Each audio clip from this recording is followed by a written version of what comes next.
Yeah, good night and welcome to Mindful Life 123. We're Mindful Life 123. Make sure I have the right amount of fingers. I am Nathan Springer, your host. Thank you for being here. It is the 23rd of August 2022, and tonight we're talking Grenada. We're talking CARICOM business. I don't know if in the live streams how well you can see my maps, but Grenada is the one right there. Right there. They're close to us. Right there. So Trinidad, Tobago, Barbados kind of out by itself really and truly. Like when you think about it, Barbados is kind of standoffish. They're standoffish. Good night, Wendy Medium XL. I saw you jumped inside of the Discord server. Well done, well found. The Discord server can be found over on my TikTok profile. You head over there and in the About Me info, in the little info there, you can find the Discord server if you'd like to jump in there and Discord. Discussing the Discord. All right, yes, Grenada is our neighbor. Grenada is right there. We have had relationship with Grenada for some time. Tobago, when they were looking to go to their first outing in advertising their carnival, went over to Grenada to look at Spice Mass. Many Trinis, well, you can jump over. It's really useful. It is useful. Discord is useful, especially for that kind of wider community discussion. And it's like, you know, those, what you call those, the message boards of all. So it has benefit to it.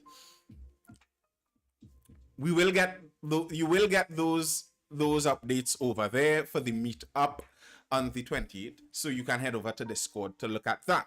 But yeah, we have a relationship with Grenada. Many Grenadians have been over here to Trinidad. I would not doubt that many Trinidadians, if they look back in their genealogy, they may find that there are quite a few Grenadians running up the road in their genealogy too.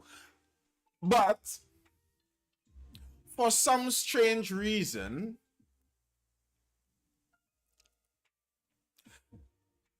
us and Grenada seem to be in some friction these days. Many settled in Lavender. Now, Roni, I kind of did not want to go down that road because yes, Roni, I know the history. I read it when Dr. Eric Williams brought them in, and yes, I know, but that could get kind of problematic when you start to look in depth at certain things in that. And you know, as much as you give credit where credit is due, and the man was the founder of our nation, he did a lot of work back then in getting us independent and, you know, structuring the burgeoning nation into what it is today. Okay, Dr. Eric Williams, grand. But there were some decisions he made that had some long-lasting effects that you wonder, what was this guy thinking? Like, sir, one different choice. Like, who was it that stopped the train? That's the one. If I could go back in time and beat up one person, I beating up the person that made the decision to stop the trains in Trinidad and Tobago. We had that infrastructure. The infrastructure for trains is a very difficult thing to come and do once it hasn't been done a long time ago. I didn't say that. I don't know who was the specific person who made the call, but whoever they were, they could get these hands. They really can. Because, like, you could imagine Trinidad with some passenger trains now. Like, a lot of this traffic nonsense would cut out. Jeez. We're already a centralized country where like it seems like 90% of the country has to go to Port of Spain to work. Well, if there was a train doing that, I remember when back in the day, they were talking about trying to get back the train in between the 2010 to 2015 period. And I believe it was Mr. Jack Warner himself came up with an epiphany. He said, have you stood out on the bus route on a morning? And if you look at all the maxis, let me stop that. If you look at all the maxis running up and down, it's nearly like a train. And I understand the sentiment, but that's nothing like a train. That's nothing like a train. If there was actually a train running there. But anyway, I digress. It's Grenada we were talking about. That's how we reached to the good old doctor, the goodly deceased doctor, and some of the Grenadians he brought to Trinidad and placed into specific places in Trinidad that now have certain specific problems that we're talking about we need the whole country to fix. But some of those problems were created because of government decisions. If we're being fair, it wasn't just like normal people making those decisions. Anyway, Grenada. So one of our party boats went over to Grenada during Spice Mass and got themselves in some trouble with a Grenadian hero because the Grenadian hero really wanted to be a hero. Good night, Atiba Scott would have to be an above ground train. Well, of course. Yeah. We went over there, provided our party boat services. Now, that is the same party boat that was functioning as a floating restaurant during the pandemic. That is the caliber. Let me see if I could say this with a proper straight face. That is the caliber and quality of the party boats that we sent over to Spice Mass for their enjoyment. That was out of the goodness of our Trini hearts. We went over there with our party boats to show them how this whole floating restaurant business is done.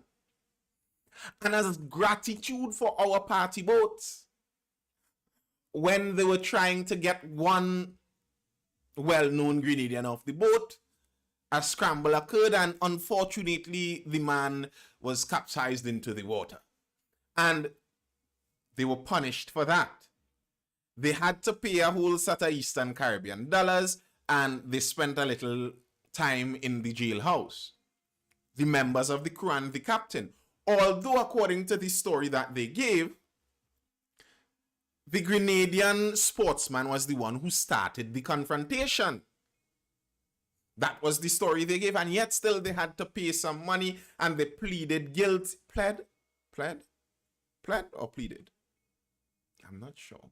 They pleaded guilty, either way, and paid the fine, etc. And I think that was a lawyer move to, just speed up the process, and then they're out. And then I was hearing that before they were going to file some private prosecution motions, and then when they were released and had to pay the money, I heard the captain talking stuff about forgiveness. And I'm a good Christian man. I believe in forgiveness too. But I also believe in paying consequences for your actions. What you sow, you shall also reap. So I wanted some lawsuits to pass, personally. If the story was correct that the captain said, and this man spat on you, we're now out of a COVID pandemic and this brother spat on you. Yes, let the lawsuits go. So imagine my consternation when I'm looking out now and I see that the Grenadian DPP, their director of public prosecutions, stopped the case. Let's look at that. Let's dive into that story over on Loop. That's a Loop story. Is that Loop TT or Loop Grenada? Loop Caribbean. It's all one site really and truly. You just go there and select which country. Loop is a good resource. I like it. I like the multiplicity of the different Caribbean countries you could find out about on one site for the most part. Anyway, Grenada DPP moves to quash criminal proceedings against Peters. This stems from a fight with several Trinidadian men on board the Harbour Master.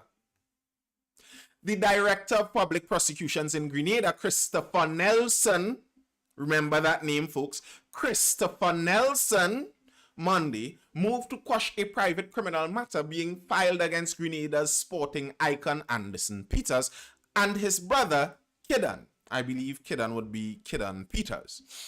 Once he becomes aware that the matter has been filed before the courts here. So, he's already saying he's going to quash it before the matter is even filed.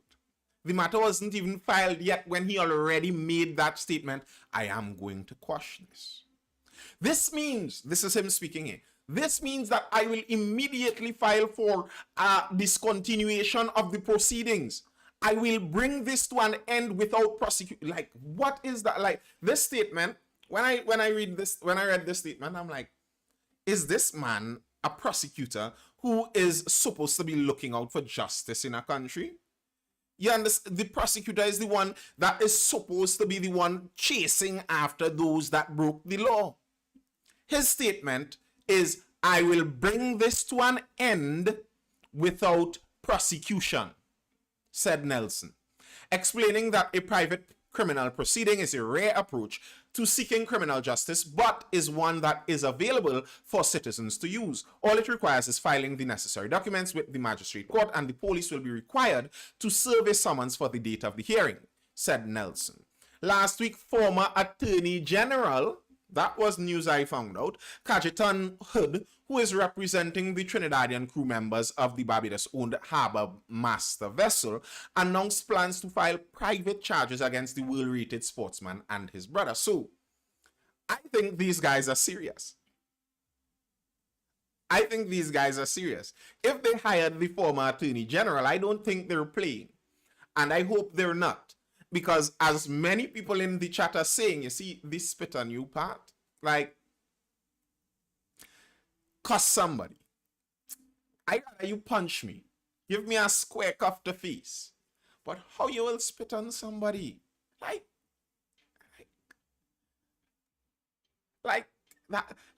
you're telling me I have zero respect for you. You'd feel bad to spit on a dog. If you imagine if you have a dog and your dog barking at the front gate and you see someone walk past your gate and spit on your dog. Listen, I will be angry if somebody spit on my dog. I'm being very honest. And I think most people will be too. Like, imagine that. Imagine, because, you know, sometimes your dogs could act up a little bit. Let's say you're standing at a window there. You're standing at a window there and you look out and you see your dog barking. You hear your dog barking, say, peep through the window, and you see this big, strong Grenadian come and spit on your dog.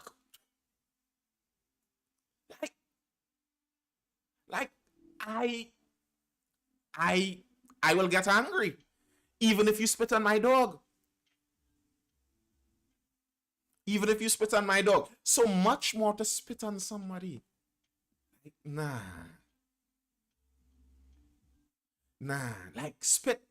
That is something that goes directly to people's heads.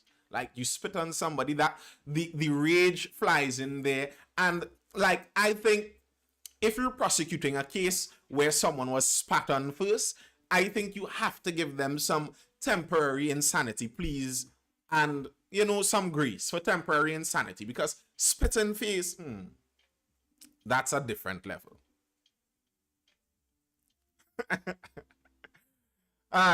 So they went through some of what was going on there, the men involved. The charges stem from a brawl on board the Harbour Master on August 10th, with a video recording posted on social media showing the athlete being thrown into the sea. The chief magistrate fined each of the crew $3,500 in EC. On the charge of causing harm with violence, they were charged some more money, but Hood is alleging, this is their lawyer, Hood is alleging that the brothers lied to the police regarding the incident, which took place at the St. George's port as the Harbour Master crew was wrapping up a party cruise and preparing to embark on another. Now, listen to this down here at the end. Listen to this. Don't spit on my goat, roly-poly says. Yes, even listen, anything that is mine. To be honest, even if you just spit in my yard, like, spit in the road or in the drain, brother. Like, imagine that. Again, you're just sitting at your front window just by the way, and somebody pass on in your yard.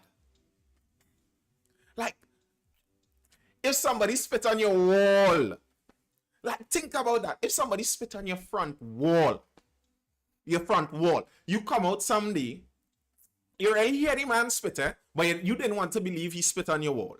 You come out someday and you look on your front wall and you see, you know, spit looks when it just slimy falling down the wall and crawling down the wall. You see that. You vex. You vex. Never realize how aggravating spitting on somebody's property could be till now. Like, yes, because it's a disrespect. It is a disrespect. Like, oh, you're nasty. That's the kind of nasty when you talk about spitting in Trini dialect. For those that may be on YouTube who may not be a Trinidadian looking at this at some point in time in the future, if you're trying to understand what a Trini is talking about, spitting at someone on someone is where you get the really long A in nasty. That's not nasty. That is nasty. That nastiness. How you'll spit at somebody. Anyway, listen to some of this coming down to the end here. Hood is alleging their lawyer, the former attorney general over there in Grenada, the lawyer for the crew, is alleging that the brothers lied to the police regarding the incident. Hood is claiming his clients were violated by the brothers, leading to the brawl. That's the accusation from the crew. Chief Magistrate Teddy St. Louis, before sentencing the men, described the action of the crew as excessive use of the force on the brothers that cannot be justified, although a request was made for them to leave the vessel. Okay, the chief magistrate who sentenced them said it was excessive use of force. Now, I would like to know what he used as the evidence for saying it was excessive use of force. I am curious to know that. Because listen to this other line. The lawyer for the crew, Hood, said that he would also be seeking to have perjury charges against the brothers. However, the DPP argues that the brothers did not give a sworn statement or provided statements under oath. This is the foundation for a filing of perjury matter, he said. So, okay, let's follow this reasoning. The DPP said the brothers, the victims of the assault, gave no sworn testimony, no statement under oath. So what was the evidence used to bring up the matter? Who was the complainant in the matter? Also, how could the chief magistrate over there in Grenada land, in Spice land, how could the chief magistrate say that it was an excessive use of force if there's no testimony saying what level of force was used? What is he using to make that judgment, to make that qualifier that it was an excessive use of force? If there's no sworn testimony, no statement given under oath.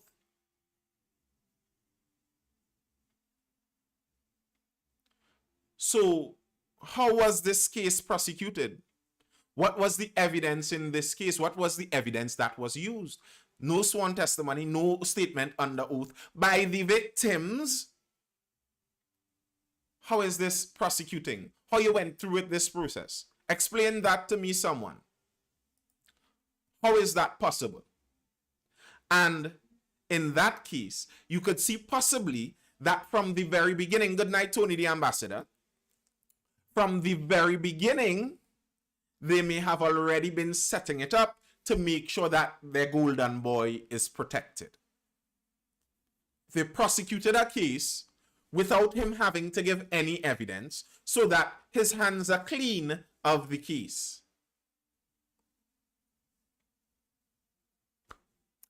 I really hope that the former Attorney General that they hired over there, that he is able to carry this, because they can appeal it, that he is able to carry it to appeal, carry it as high as it needs to go. What is Grenada's highest court right now? What is Grenada's highest court? Is it the CCJ or are they still under the Privy Council? Grenada's highest court is the Eastern Caribbean Supreme Court, known in Grenada as the Supreme Court of Grenada and the West Indies Associated States, is headquartered in St. Lucia. At least it's not in Grenada. So hopefully they could carry it right up, because I want to see where this goes. And if this DPP over there is caught in malfeasance, get him too. Because I don't like that one. I don't like that one. Like, even if somebody came to Trinidad and God forbid, Keyshawn Walcott and somebody got into it. Like, I mean, if you ever bounce into Keyshawn in person, that's not somebody you want to get into it with. But Keyshawn Walcott and someone got into it, and he was the cause. He started it. Like, I don't want our whole judicial system to bend around and turn upside down and stop actually providing justice just to protect someone. That's not how the system is supposed to work. If the system works like that, then it's no longer a justice system. It doesn't provide justice. Good night, Friday forever.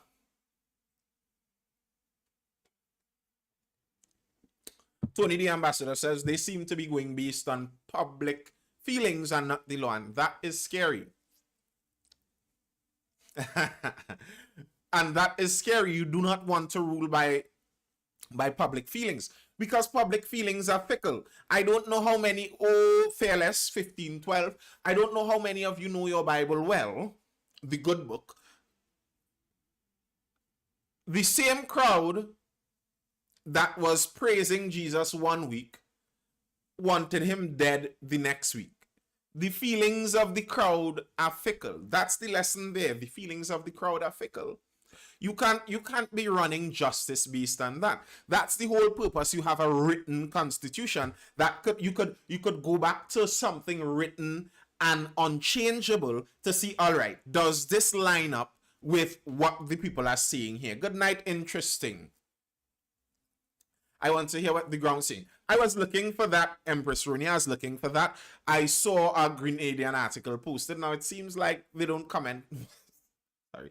It seems like they don't comment that much on those Grenadian articles. But in the few comments I saw, there was one person in favor of the action by the DPP. They were saying something to the effect of the Trinidadians want to play wrong and strong. But I saw other people coming in the comments and saying that even if they wanted to play wrong and strong, the case went through without them getting to say in open court their side of the story. So if you are looking for justice, then this seems like a viable choice. It's not like they're saying it would automatically mean the men are guilty. You have to go through a court case and determine who is guilty. I don't understand why you would even stop this case. You'd want to determine who is at fault in this case, wouldn't you, if you're interested in justice?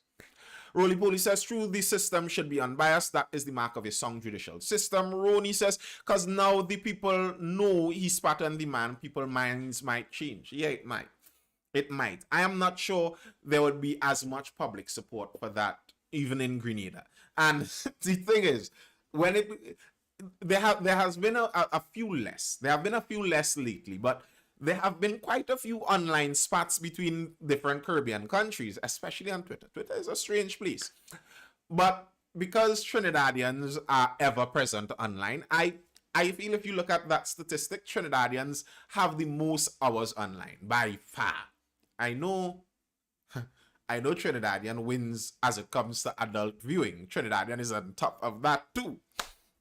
But in general, online presence, Trinidadians are ever present. So most of those articles could have a bit of a Trinidadian lean. If you look at it online, who knows what the people on the ground might be saying. Guyana and Trinidad, for example, curry chicken and chicken curry. Yes. But either way, we're eating curry according to the Guyanese president. All right. Let me leave Grenada. Well, yeah, we could afford to charge your phone more than twice. You see, that's the kind of insults. Listen, I remember sitting and watching, scrolling through Twitter and taking in some of these Caribbean wars. Listen, the jokes were insane. one group, I'm not calling names, one group telling another group that we know the reason you're taking so long to reply is because 10 earlier 10 of earlier stand up around one computer looking to send this message. And I'm like, jeez, stop. It's creating hatred in the Caribbean community. Stop it. But it's still so funny. But still stop it. But it is still so funny. Interesting TikTok showing people real name now though. Really? Is it? Well, I guess if your real name is registered, I don't know. All right. Now I'm running over to a crime article. Unfortunately, back with crime. But I found this article kind of insane. As some people pointed out, this is not the first time it happened.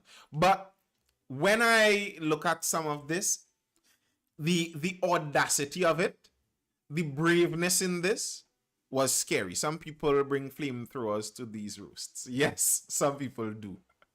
The audacity of it was insane. Bandits in police uniforms rob central businessman.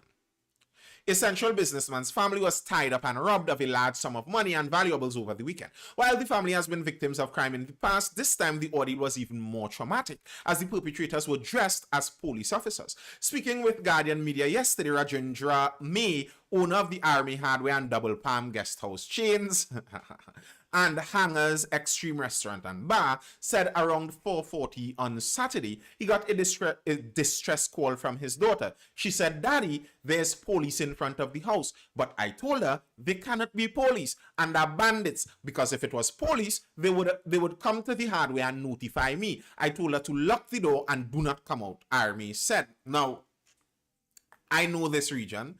I shop at Army. His house is very close, well, pretty close to the hardware. So that's his point.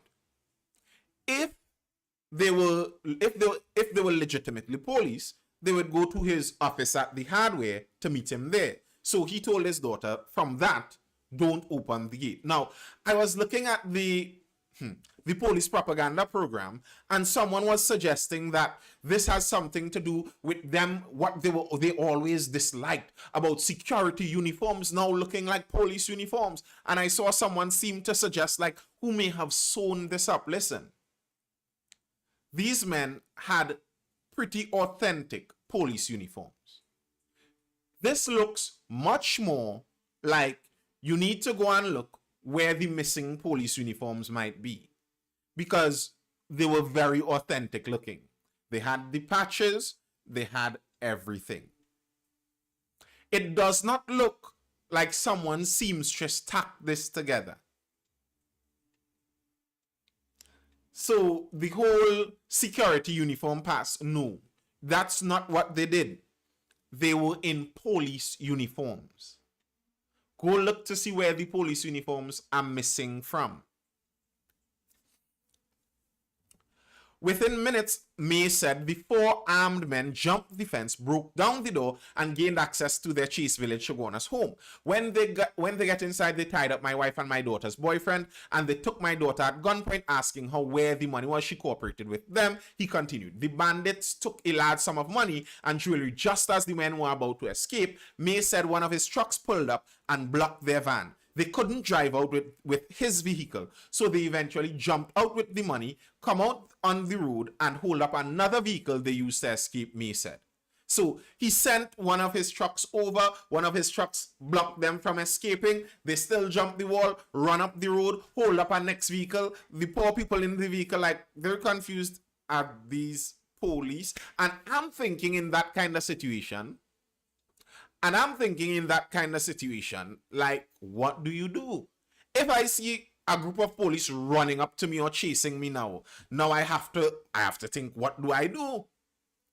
If you jump out, it could be criminals, and these criminals are murderers very often these days.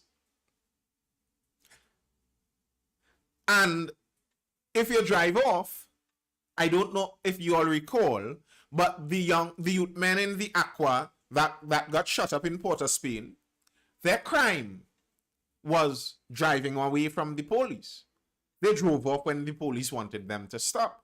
So I could drive off and find my vehicle riddled up with me inside it, and the usual, you know, I escaped custody and possibly pointed something looking like a gun at them, and they were forced to return fire, etc., etc., etc. Or if I stop, it could very well be bandits looking to rob me. Like, it's a rock and a hard place, isn't it? What? Mayor believes there was enough time for police to capture the men. He made a call to 999 while they were in front of the gate because the bandits, did not jump the wall as yet. We then made a call to Chaguanas police, who said they will notify Freeport police. We called Freeport and twice they hung up the phone.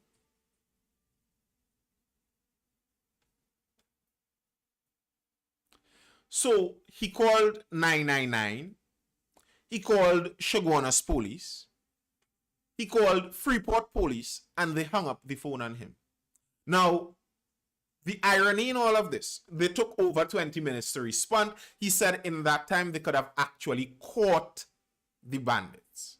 They could have actually caught the bandits. It had enough time. The irony in this is another article that was recently released, is entitled TTPS, How to Spot Fake Cops and How to Minimize Getting Shot or Killed. The Trinidad and Tobago Police Service says it is actively pursuing leads that would result in the arrest of the individuals involved in a robbery on Saturday in the Central Division, and all other like reports in which perpetrators were allegedly dressed in police wear. In a statement today, police advised that during any situation where a firearm is being used to threaten one's life, persons should as much as possible comply with instructions given to minimize injury or loss of life. When approached by an armed individual, if there's an opportune time to do, you can place an immediate call to 999. Leave the call running, and during the call mention your location and the type of vehicle the persons are using. Don't hang up the phone. It looks like you don't have to worry about hanging up the phone because those guys hang up the phone on you. They're talking about, like, you know, we have real high-tech guys waiting on the other side of that phone call. We're acting like, you know, we have real high-tech stuff on the other side. Don't hang up the phone and say your location and say what's going on while you're on the phone, because there might be somebody on the next line, you know, assiduously taking notes. But we have a case in point right here. The man called 999. He called Chaguanas police station. He called Freeport police station. Nothing. Nada. Not. Nothing. So you're telling someone to call 999 and jump out here saying, well, and you're trying, you know, to be coy about it, and I'm at the corner of so and so and so, and you're talking, and the bandit's like, wait, what you're trying to do there? And you might get yourself damaged, and the next day the police might show up trying to, you know, send some secret signal through 999 who may have hung up the phone on you.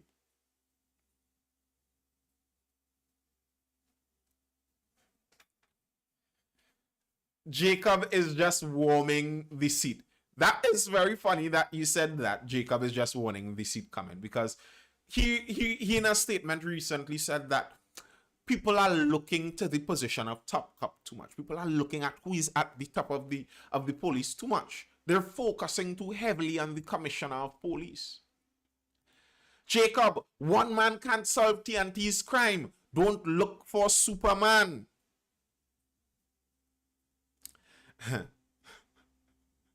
Speaking to the Express yesterday on the crime crisis, Jacob said, what is happening in the public domain is that the majority of the focus is on the police service and the office of the police commissioner and how they can respond. But that is just suppression tactics. Over the last 30 years, crime has steadily increased, and the data is showing us that these tactics are not working. Now, as I said in the live where I went in on the police, if people are seeing an upsurge in crime, who do you expect them to look to? Who do you expect them to look to? When the COVID pandemic was going on, when there was an upsurge in deaths, even though it was a virus coming from wherever it came from, like we'll pretend we don't know any of that. Listen, by the way, that COVID business reaching to real deep bacchanal levels. Let me just put it that way. YouTube, just for example, YouTube up till 2 months ago had as part of their conditions, you cannot mention on YouTube that masks do not work. You mention that and they will strike your channel immediately. However, if you look up YouTube's terms and conditions now, they sneakily removed it. I don't even know when they removed it. So now you can't say on YouTube that the masks do not work, as I've been saying for quite some time now. That has changed quietly. There are several things about the vaccine that if you want to get into, you can get into, and you can go look at where the research is now on some of those mRNA vaccines. You can go look at that. Let's just say I am happy that I took good old faithful old technology, old and reliable. But yes, when we were in the midst of the pandemic, this is a virus. Whenever the numbers for deaths and infected went up, people went bawling for Dr. Parasram. Where Dr. Parasram? What is Dr. Parasram doing? The health ministry, who in charge of this? Who in charge of the hospitals? They're daily out there giving press conferences on this because they are the people directly in line for being blamed for this, because they're in charge of health. To make it seem like people are unfair to look at the police when crime is surging is insane. It's your job. It's like if people start breaking out of the prisons. Whoa, good night, so over from Tobago. If people start breaking out of the prisons on a weekly basis, it's a weekly thing. Every week you hear about a prison break. If that starts happening, we would be justified. I think I will need to charge my phone just now. We would be very justified in starting to point fingers at the prison service. That will be a justified thing because the prison service is...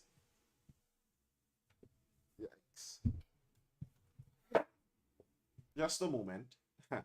Because the prison service is the group in charge of prisons. So, of course, we'll point a finger at them. Now, if there are prison breaks happening on a weekly basis, almost surely the prisons wouldn't be the only people at fault. Of course, I don't think many people would actually believe that it would only be them. And I don't think anybody actually believes that it's only the police at fault for the crime situation in Trinidad and Tobago. Of course, it's a multifaceted thing, but you are the point. You are the point of the spear. You are the tip of the spear. Of course, they are going to look at you first. Of course. And then you are the leader. You are the leader of this group. So, of course, people are going to look at you. Like I really don't like this victimhood, pour me one mentality that the police seem to always have. Always with this kind of pour us and everybody always fighting down the police. And I understand the policing is a very difficult job. I understand that totally.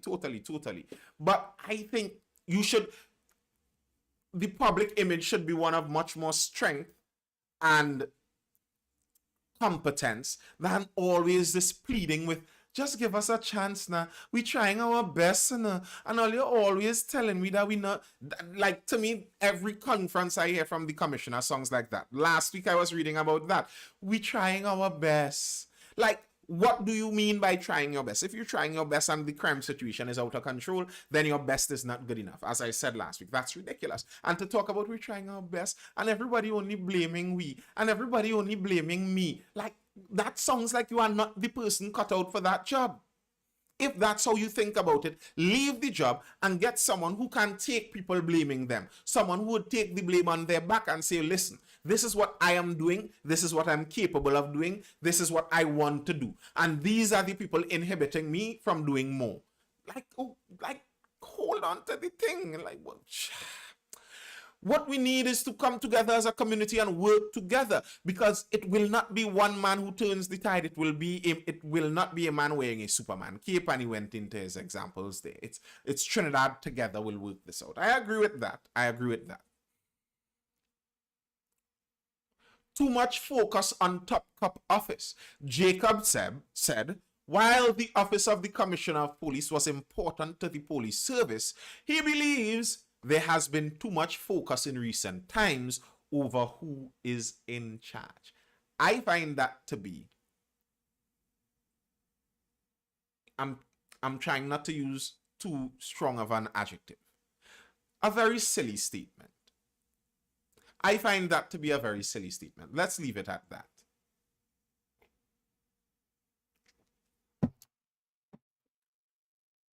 There has been too much focus in recent times over who was in charge. Like, what are you talking about? The focus is always on who is in charge. Who is in charge plots the direction.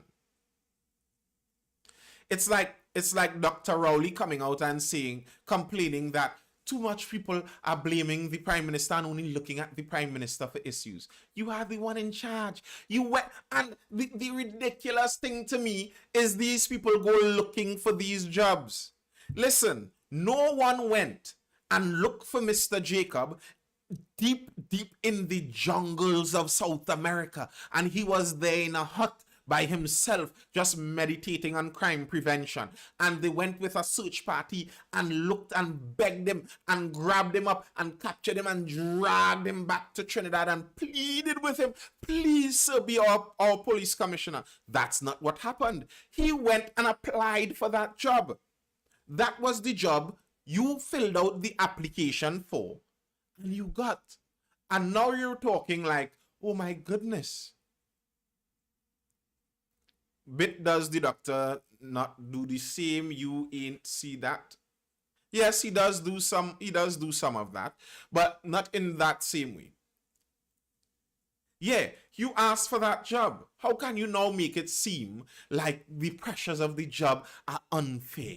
People are blaming me as the leader of the police too much when crime goes up. Where in the world would crime be spiking and people are not looking at the leadership of the police service? Where in the world does that happen? Where in the world? Like, what are you talking about? That is what we do. We pay police to take care of crime. There's someone leading the police service. If the crime isn't being taken care of, we look at that person. I don't understand this. The attention now is on who heads the office, and that ought not to be. This is Mr. Jacob speaking here. The attention now is on who heads the office, and that ought not to be. Because the circumstances that each commissioner faces won't be the same. For instance, persons will look at the murder rate tolls of 2020 and 2021 and say that this year we have an increase. And while that is technically true, it is just quantitative data without any qualitative considerations. The fact is, 2020 and 2021 are considered anomalies in terms of criminology due to the COVID-19 pandemic and the restrictions put in place to combat the virus. Now, what he is saying is true, but I think people understand that. People know that 2020 and 2021 saw a suppression of especially the murder rates because of the whole lockdown business for the COVID pandemic. I know that. I suppose nearly everyone in the chat knows that. And yes, 2022, as we reopen, we're going to see a return to higher levels of crime. We know that. People know that. And they're still calling you out. It's not that they don't understand. A lot of people seem like regularly, you see people have this thinking style where they think that if someone disagrees, if someone calls them out on something, that person does not understand what's going on. No, it's not that. They could very well understand and just disagree with you. Are you saying that who leads the police service is inconsequential? Is that what he's trying to say? That it doesn't matter who leads the police service? Really? That's the one you want to go with? Are you sure? It doesn't matter who leads the police service? And if it doesn't matter, how could you make a claim that you are the best one suited for the job if it doesn't really matter who leads it? then it doesn't matter. You could leave and it wouldn't matter. Like, what is the point you're trying to drive home there? Just as with the statement when he said, we are trying our best, we are trying our best, it seems like he's saying this without even fully understanding what he's saying in it. For example, to point that out again, when he says we're trying our best, he's saying that this is as good as we can do. You know, good, better, best. Best means there's no more than that. Like, people talk about giving 110%, and it's an idea they're talking about. But in reality, 100% literally means you cannot give any more. That's what 100% is. If you're giving your best is 100%. You cannot give any more than that. If you are telling me you are giving your best at 100% and it's not nearly good enough, then you are not sufficient to do the job. And it seemed like he didn't understand that then when he said that. And now he comes to say that people are focusing too much on the commissioner of police, nearly making it seem like it doesn't even matter. It doesn't matter, you know, that people are focusing too much on who leads the police service. That's not really what helps with crime. Okay, well, since it doesn't matter, how can you convince anyone that you are the one for this job? Can you please step down and get someone in the job who believes that who leads the police service matters? Can we get someone in the job who actually believes that? Please? You know, please? How could you come to say that we're focusing too much on who leads the service? We're focusing too much on that.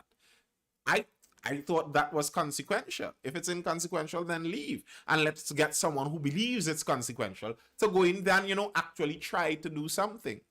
Because here's the thing. When you're saying things like we're trying our best, or insinuating things like who leads the police service, who is the commissioner of police, is inconsequential in the grand scheme of things. When you're saying things like that, and crime seems to be running out of control, that feels like you're giving a signal to us in the population that, hey, we don't know what else to do, you know. I'm trying my best, and I find all you just blaming me too much, and I trying my best.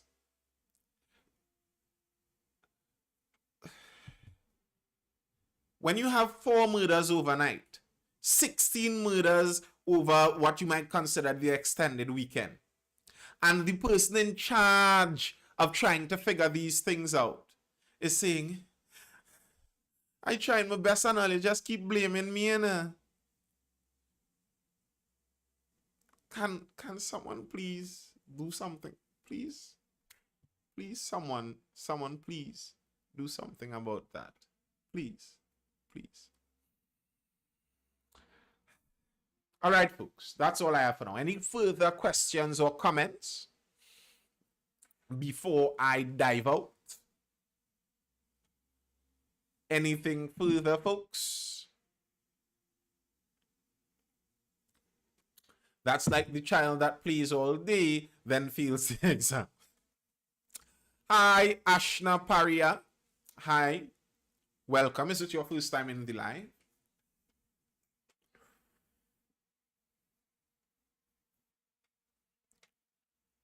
Yeah, any further questions or comments? Any further questions or comments inside the live before I dive out?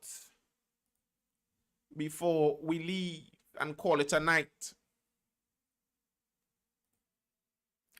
Organize yourself and give us an afterlife soon, please. Ha! I will. I will. I will. I will.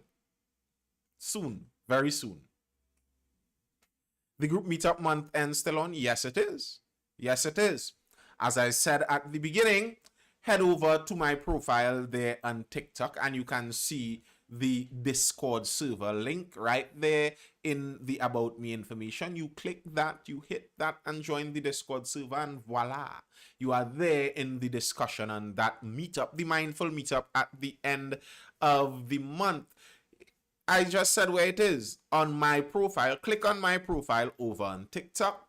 And right there in the list of different websites, you will see the Discord link. You click on that link and you're inside the Discord server. Join that server. Poor Jacob, he looks like he's afraid of his own shot.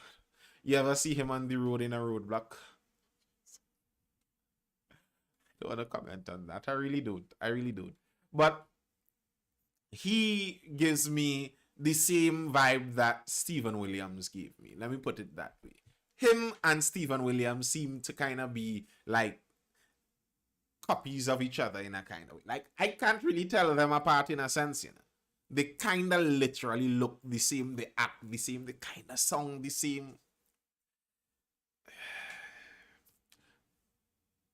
Personally, should I say this? Personally, I don't trust an overweight police officer. I'm sorry. I might be fat phobic. That might be my fat phobia speaking. But I don't trust an overweight police officer. Because I know, according to stipulations, you did not enter the service at that weight. I am 100% certain of that. What that seems to tell me is from the point of entering the service till now, you were not very disciplined. And I think a key part of law enforcement is discipline. If you do not have the discipline to keep your body in check and keep yourself active and keep your diet right,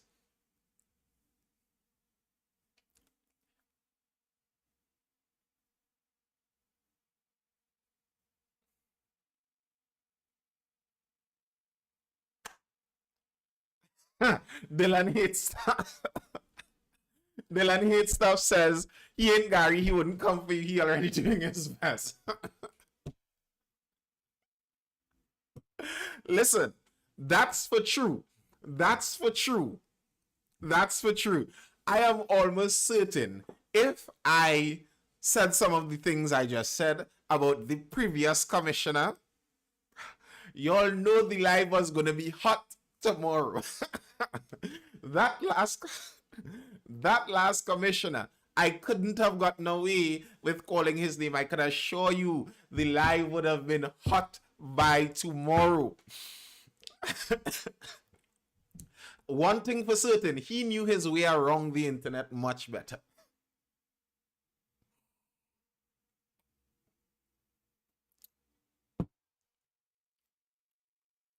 Crime will not done until the black man is free and independent, not dependent. That is a bag of nonsense, sir. Crime will not done until humans are perfect. Crime will not done until humans are perfect. Crime isn't about the black man being free and independent. A lot of the times the black men aren't free and independent because the black men choose to go and give up their freedom. They choose to go and be dependent on something. They choose that. The black man, the black woman, the black family, the black community. They chose that. What I despise is that many people do not understand the underlying racism in making it seem like black people do not have agency. I despise it when I see it done with black people. I despise it when I see it done with women. They treat these different groups like they don't have agency. Anything bad that they do is as a consequence of something done to them by another group. Everything done to them is as a consequence of something done by another group. What is racist in that? Why I said the racism in that, what is racist about that is the idea that this group is somehow lacking in agency to be evil all on her own or all on their own. Africans didn't need the white man there to teach them how to be evil. They were human beings capable of evil all on their own. Black people are not naturally the angels, and the only reason they do bad and crime is because of the white man. Now, granted, there are different historical realities and different social realities, granted, facts. But don't make it seem like these people are not people with agency. As I said, they do it similarly with women too. Everything the woman does is as a response to some evil the man did. It's never fully the woman's fault. Why? But why did you? Because this man and because society. And it's always society or the patriarchy or the man or daddy or the family. What about you? You're a human with agency. Anyway, they want to know all kind of thing about where the father and he gone and left her and she was mentally ill from that. Some people aren't ready for this discussion. That's true. But Asia Go, his statement makes it seem like crime is only racial. But also his statement makes it seem like crime is only racially motivated, which is untrue. Which is untrue. As we brushed across in the conversation, there's a factual reality that there were certain immigration patterns in the crime hotspots. So there are certain things to look at in that. But in nearly all instances, it's a culture. It's almost always a culture. That's what I keep talking about. It's the culture. It's the culture. The culture is the problem. In many of those hotspots, in many of those poor places, the culture is the problem. Sometimes I wonder, because I don't fully agree with the crime, with poverty causes crime. Sometimes I wonder if it's more like crime causes poverty.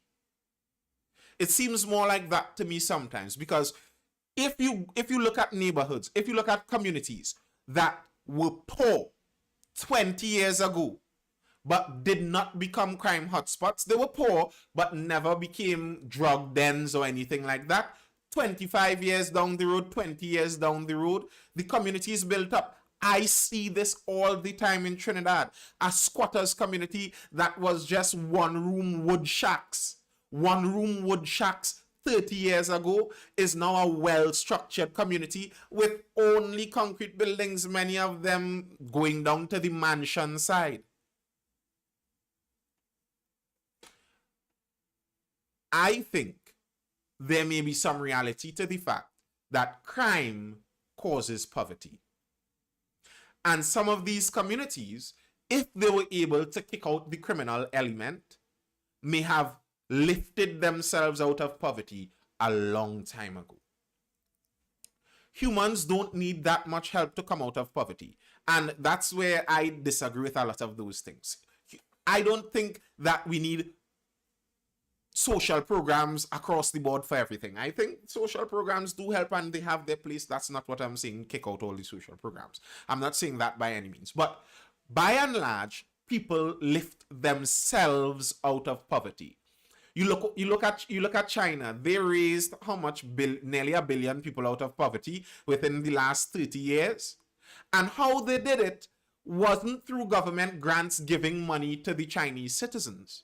It was by allowing the Chinese citizens some room to make free market decisions, to make decisions on their own. I can sell my labor and get the reward of the labor I sell. I can plant something in the ground. When it grows, I can sell it and keep the reward of what I sold. It helps people understand I put more out and I get more. Now, in a community where crime is rampant and the labor I put out can just be stolen from me, then I have no impetus to go out there and put out more. So I won't. And then you see that the crime itself keeps the poverty stagnated in a region. No one can open a store. No one from the outside could go in there and invest in anything. You cannot do that because your business will be robbed. And that keeps the community down. The crime leads the poverty more than the poverty leads the crime. But I wonder if poverty and crime is intentionally manufactured. I think it is. Observe the buildings on the Eastern Main Road from Morva Junction to Port of Spain. It's too dangerous for businesses to stay. I do think, to answer roly-poly there, I do think to some extent causes crime in an area causes brain drain in communities. Very true. Very good point also. 100%. And the thing is, I might even recommend brain drain.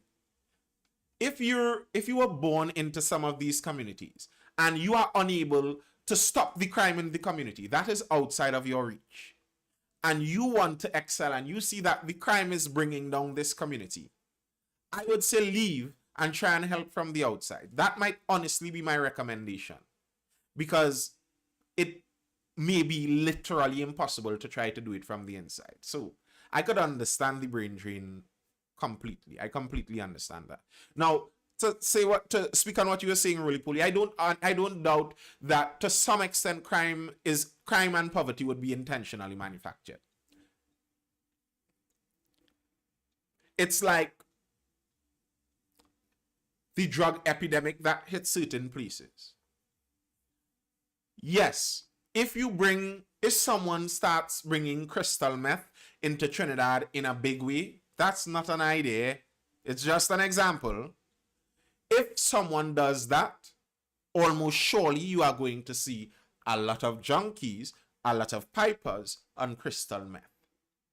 Now, it would be that someone brought in the crystal meth. Someone is doing that. They're creating the avenue for this to happen. However, the people who go to buy it on their own volition are doing it to themselves also. And I think crime would be similar. So yes, there are many higher ups facilitating criminality by many different means. Bear in mind, one of the shootings had multiple TT regiment shells found. An article, I believe, was that Guardian or was that Express? I'm not sure. Let me do quote if I'm not sure. But an article was pointing out, they spoke to some criminal underworld bosses and the guys, some community leaders, and the guys were telling them that they are getting the guns from trusted places, right through the ports. And that is believable. We found caches of guns in warehouses. The commissioner of police, who says his job is inconsequential, basically, he was pointing out that he knows for a fact guns are being exported from Boston, from Chicago, Atlanta, etc., etc., etc., imported into Trinidad and Tobago. If they're leaving the United States to come to Trinidad and Tobago, I can assure you they're not leaving on a pirogue or on a dinghy. That stuff being shipped. So people higher up are obviously facilitating this. And when you look these days, I remember, I'm not that old, but I remember like in the early 2000s, a lot of the shootings you heard were 3 shots. A guy fired 3 shots or 2. It seemed like, bullets were kind of expensive to come by, so they didn't just overshoot. But these guys obviously don't worry about where the bullets are coming from. Has there been a shooting in the last year with less than 10 shots being fired? Like when you read these, they're obviously having no problems acquiring ammunition. And yet I can't get my gun license. Trinidad is not a real place. John Robbie says the question now, who is behind this? Trinidad is a 2x4 country, so somebody would know somebody. Of course people know this. Of course. That's no doubt. But I was saying that to say that, yes, I am sure that some of the criminality is being facilitated. However, the people who decide to pick up the guns and go and shoot at other people in the same communities with them, many of the times these could be guys they went to school with. Many of them, if they're in neighboring communities, might know each other on a first name basis. They know what each other looks like. And while there are facilitators high up, they are choosing to do that on their own. And I don't like to remove the agency from it. And I think that is one of the solutions. Raise the price on bullets. But we have no control over that because they aren't paying us for the bullets. They're paying whoever on the port for the bullets. Anyway, so they tell me they don't know who is bringing the containers full with guns and ammunition. Probably not John Robbie. They're clueless about that. Who knows? Mr. Nobody.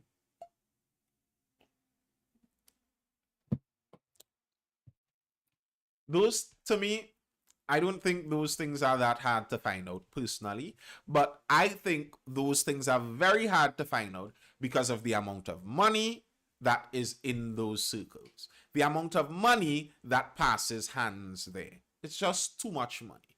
The money is what makes it so hard to discover. There are walls of money going around those things. So you try to dig, and the money would either block you from finding out or end you if you try to find out too much. But I don't think those things are that hard to figure out. It's not, because it would be pretty obvious. I think. All right, folks, that's all I have for now. I hope you're educated, informed, or entertained, and I will see you guys again for the next Mindful Live tomorrow at 9 or 9:15 p.m. Tomorrow is Wednesday. Wednesday is usually Tobago Talk, so we'll what chicken man? There was a container found, chicken and drugs. The man come and said, the chicken is mine. I don't know who owned the drugs is. They gave him the chicken and he was free to go. Yikes! Laters, folks. We will talk tomorrow on the next Mindful Live, 9 or 9:15 p.m. See you. Hey, that name calling business, I'm not reading that. You're looking to get me in trouble. I don't know about the names business. Bye.